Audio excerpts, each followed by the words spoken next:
So the next talk is along the same theme of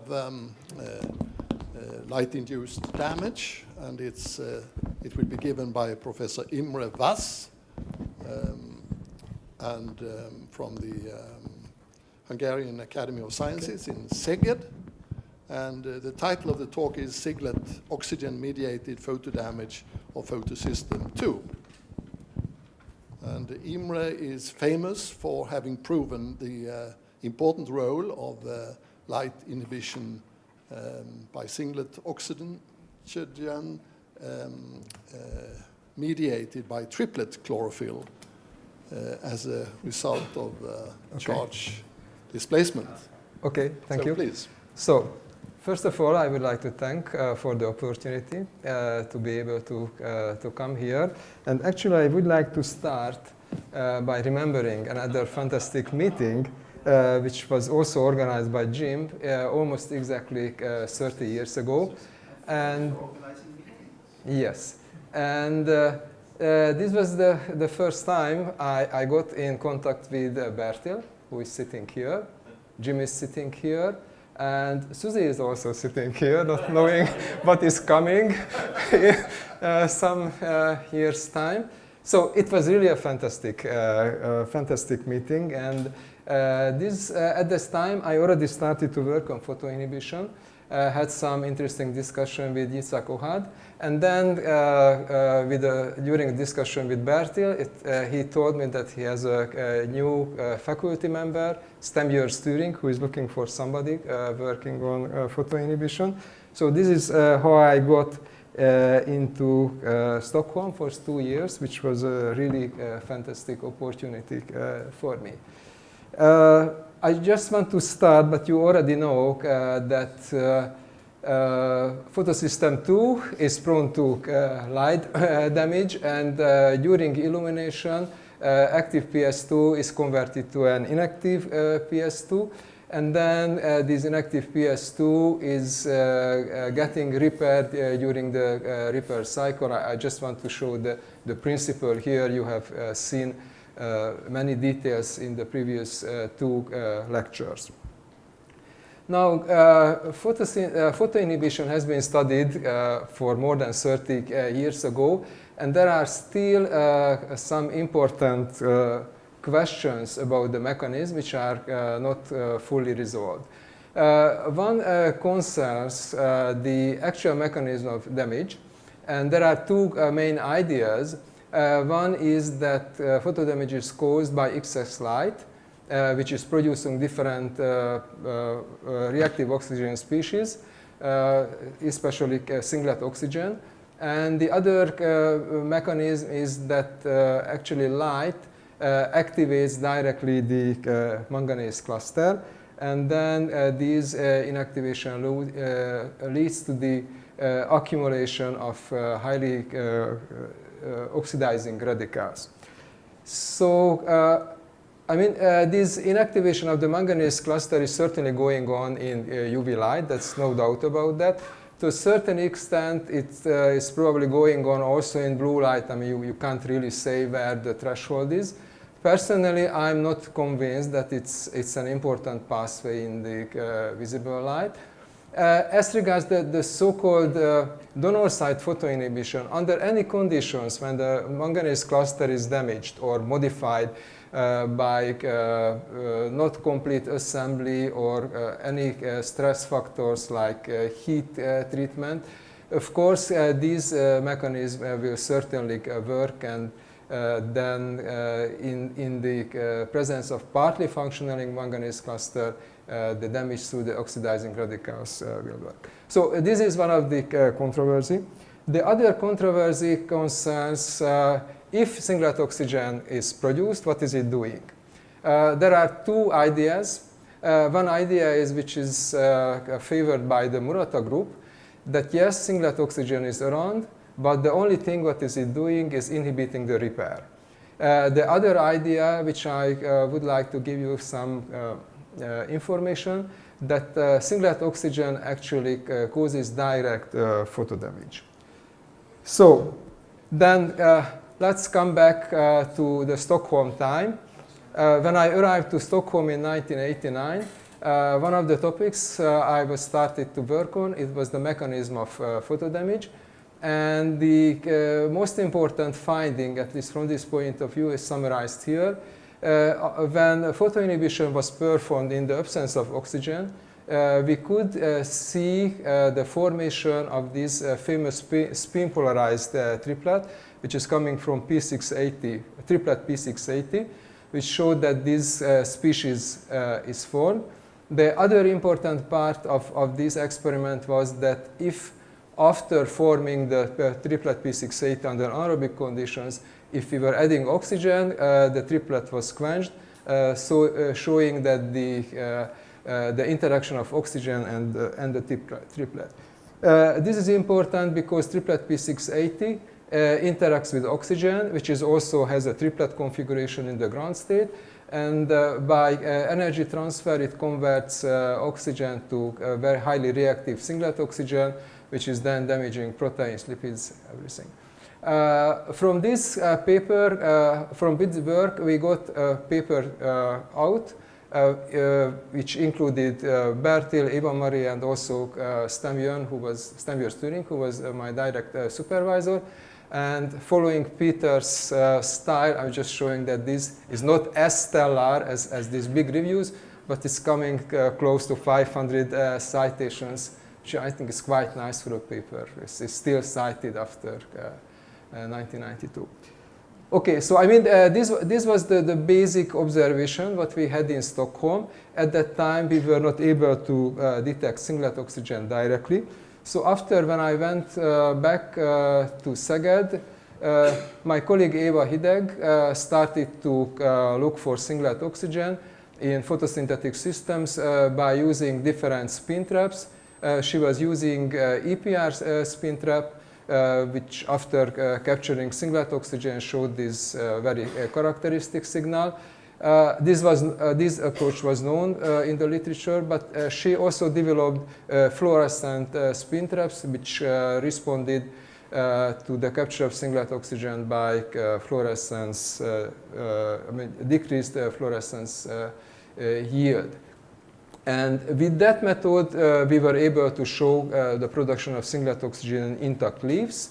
With the EPR traps, we could show that under the so-called acceptor site photoinhibition, the main reactive oxygen species was singlet oxygen, so we could have a demonstration that singlet oxygen is actually working. However, our big problem was that these methods did not work in intact cells of cyanobacteria.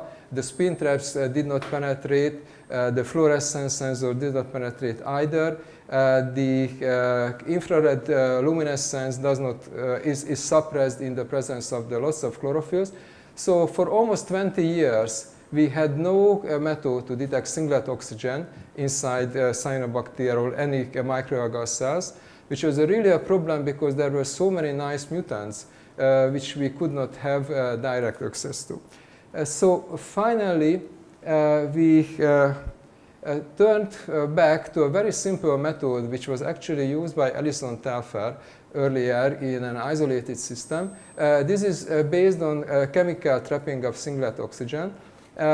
Fortunately, histidine is a very good singlet oxygen scavenger, and it penetrates through the cell wall of cyanobacteria, enters into the cells, gets oxidized by singlet oxygen, which leads to an oxygen uptake, which can be measured by a sensitive oxygen electrode.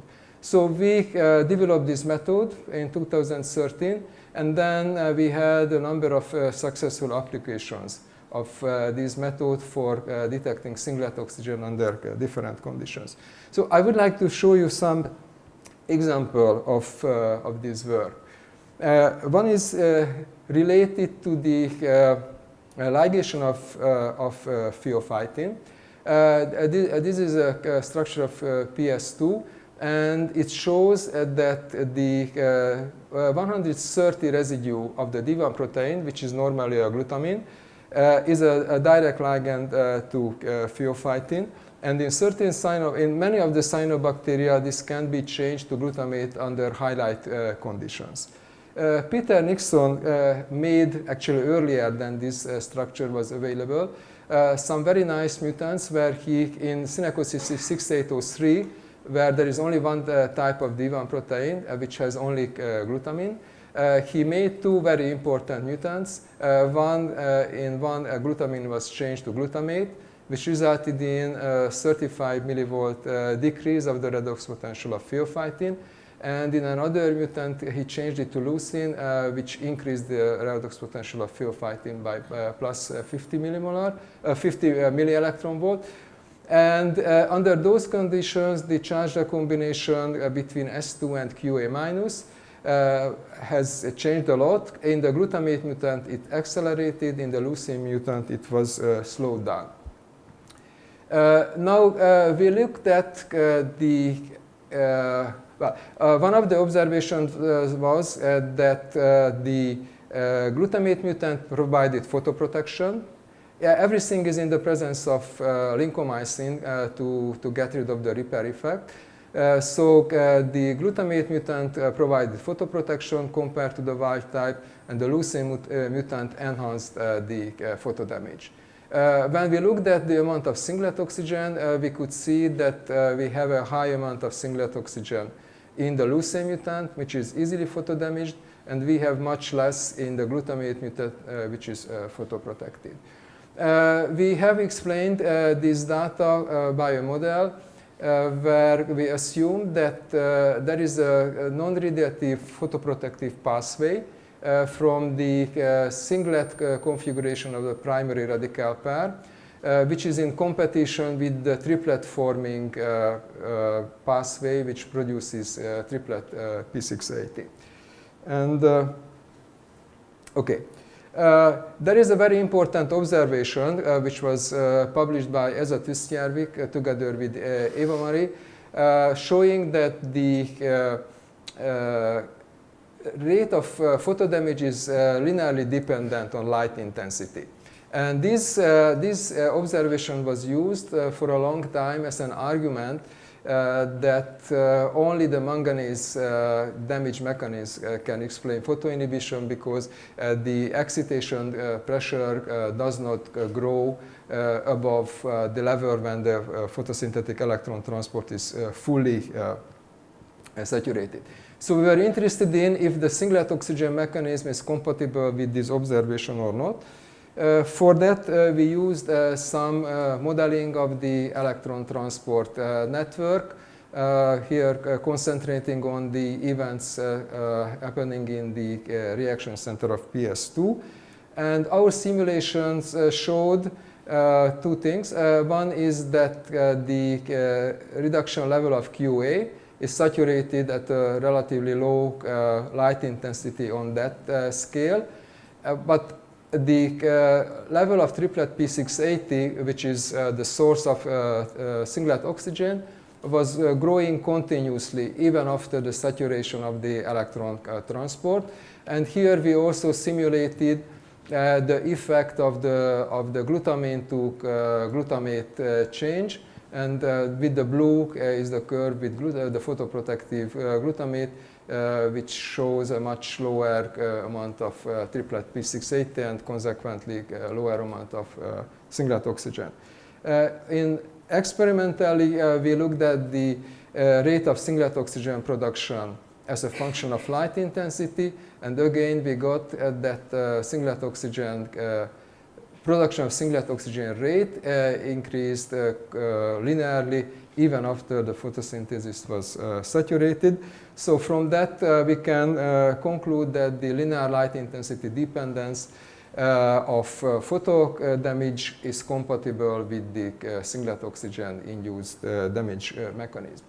So in this scheme, I just want to summarize how the singlet oxygen mediated damage is working.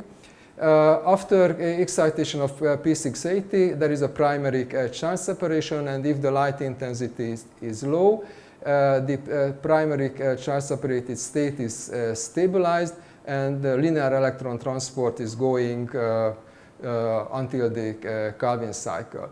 If there is an excitation pressure, which means that you have a high light intensity or the Calvin cycle is not working well, then first the acceptor side components of PS1 will be reduced, then the acceptor side components of PS2 will be reduced. This will lead to an enhanced reverse electron flow, which restores the primary radical pair, mostly in the triplet configuration, which then through charge recombination leads to triplet P680 production, and then that produces singlet oxygen. Now, if we have a high light intensity, that means that the acceptor side of PS1 is fully reduced. In this case, the electron transport block, forward electron transport is practically blocked. In this case, another pathway sets in, namely there will be a higher probability of spin conversion from the singlet state to the triplet state. So then via this pathway will be the triplet radical pair, primary radical pair produced, and triplet P680.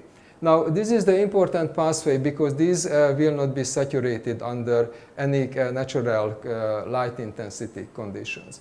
For the protection, photoprotection mechanism, here is shown by green that the non-radiative charge recombination from the singlet P plus pheophytin minus competes with the triplet pathway, and there is another one from P plus QA minus. We summarized this in a review article in TIPS, showing that charge recombinations can be both bad and good, or good and bad, for photoinhibition. The bad part of the Janus phase is the triplet producing pathway, which leads to singlet oxygen production. The good part is the non-radiative charge recombination, which competes with that. The interesting thing, as I mentioned, that many cyanobacteria have two different D1 protein forms, one in low light, one in high light, and the high light form always has the glutamate in the 130 position of D1, which is a photoprotective pathway. Actually, all higher plants have also that one. But cyanobacteria play with the two different D1 forms as an adaptation to high and low light conditions. I would like to show you some further examples for the role of singlet oxygen. In cyanobacteria, the photoprotective energy dissipation is mediated by the so-called orange carotenoid protein. This protein is a water-soluble protein which contains a single carotenoid molecule.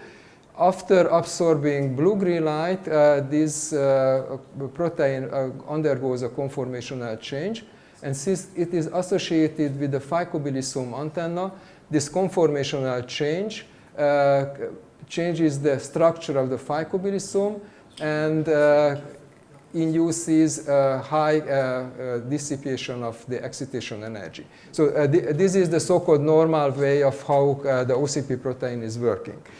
But since carotenoids are known to be good singlet oxygen scavengers, we were interested in if this protein might also work against singlet oxygen induced damage. Through a collaboration with Diana Kirilovsky, we got some interesting mutants. In one mutant, the OCP protein was missing in this pink one. And in the other one, the orange one, the OCP protein was overexpressed.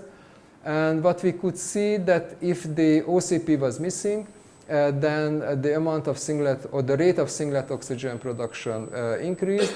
When the OCP was overexpressed, singlet oxygen was largely decreased. And when we looked at photodamage, again in the presence of the protein synthesis inhibitor lincomycin, we could see that in the absence of the protective OCP, photodamage was enhanced, and when OCP was overexpressed, photodamage was decreased. So then we could conclude that OCP has actually a double role in photoprotection. One role is the dissipation of the excitation energy, and the other is the scavenging of singlet oxygen. Actually, it's not published in the paper, but since then we have data about the efficiency of singlet oxygen scavenging ability. It has the highest singlet oxygen scavenging rate in any of the systems, any of the carotenoids found so far in nature. I have a last system which I would like to talk a little bit about. This is coral symbiosis. Corals are a very important part of ecosystems, and they are a symbiotic system where a polyp, an animal, is embedding photosynthetic dinoflagellates called symbiodinium. Now, in the recent years, there is a really serious ecological problem because under conditions of elevated light and elevated temperatures, this symbiotic relationship breaks up and the polyp expels the photosynthetic partner. And then the coral, in the worst case, dies, and that really leads to huge areas with dead corals. The mechanism of this, why the symbiosis breaks up, is not fully known, but we were interested in to see if we, and there were ideas in the literature that it's related to reactive oxygen species. So we were interested in what happens with singlet oxygen inside the cells. Then we could see, I mean, this is under normal conditions, and this orange part is under high light and high temperature, well, elevated light and elevated temperature conditions where coral bleaching occurs. And we could see that the rate of singlet oxygen, which is shown by the oxygen uptake rate, is increased under this condition. So this might indicate a relationship with singlet oxygen. But it was even more interesting that when we use this fluorescence sensor called singlet oxygen sensor green, which does not enter into the cells, we could see a very strong singlet oxygen production at the surface or the outer part of the cells and also outside of the cells. We could also identify a metabolite which is excreted from the cells. And this metabolite, we don't know the structure yet, but this metabolite is a very strong singlet oxygen sensitizer. So under stress conditions, the cells excrete some chemical, which then outside the cells can produce singlet oxygen. So this raises the possibility that such a singlet oxygen signaling might be involved in keeping or breaking up the symbiotic relationships. And one more thing at the very end. I mentioned that there are sort of contrasting views as what singlet oxygen is doing. Is it damaging, is it inhibiting the repair cycle or damaging PS2?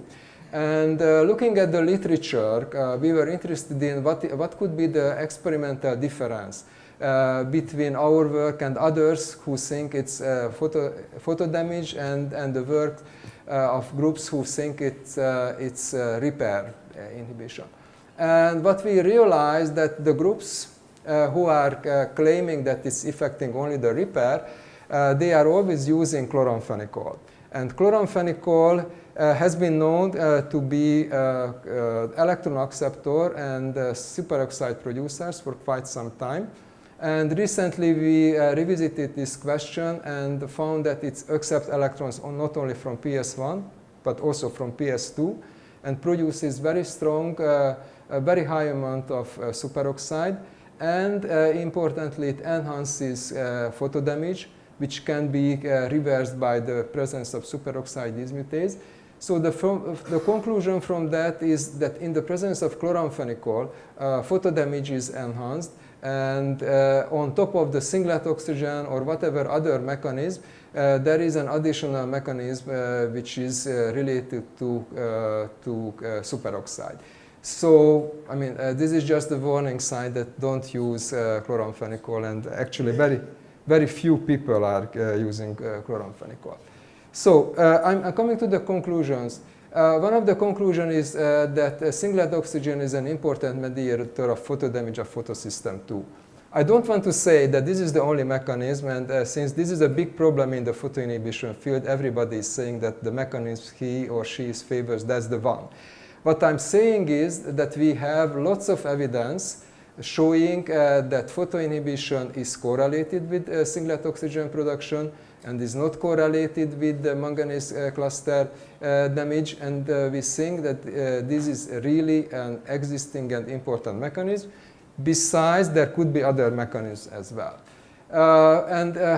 One of the important things, what I find important, is that we identified a non-radiative charge accumulation pathway whose efficiency is determined by redox properties, redox potential of pheophytin, and this can be regulated by in cyanobacteria by switching two different forms of the D1 subunit. We could also show that singlet oxygen production is linearly dependent with light intensity even above the saturation level of electron transport, and yes, it's correlated with the rate of photodamage in different systems. Chloramphenicol are already mentioned, and that's just the last part, that singlet oxygen might also be involved in intercellular communication in symbiotic system. So I just want to list some of the collaborators. Of course, already mentioned Bertil and Eva-Marie, and Stenbjörn was my direct supervisor in Stockholm. And we had very, very good collaborations with Jim and Peter. Actually, also started in Stockholm. We have over 20 papers together with Jim and Peter. So it was, I have also 4 or 5 papers together with Bertil. But with Jim and Peter, it was also many of those. And after Eva-Marie returned to from Stockholm to Turku, and I went back to Szeged, we had, we still have very nice collaborations going on. I collaborated with Diana on the OCP, and with those people in Sydney and Canberra on the coral stuff, and these are my previous and recent colleagues in Szeged. So at the end, I just would like to thank again to Bertil. As Eva-Marie said, it was a career-changing step. It was also for me. I mean, besides this photoinhibition stuff, we had other things which were also very good and important. The first modeling of the PS2 structure, the identification of tyrosine D, hydrogen bonding interactions. But I'm not really continuing on those lines, but I'm still continuing on the photoinhibition lines. So it was really a nice thing to be there in Stockholm. So thank you. Thank you, Imre, for a very clear and interesting talk, and thank you for sticking on time. So although we are a little late, you should not be punished for that. So, okay. Questions? People are longing for coffee. Yeah. I mean, I'm always amazed when you said about singlet oxygen that it should not affect photosystem 2 damage. I mean, it's so reactive.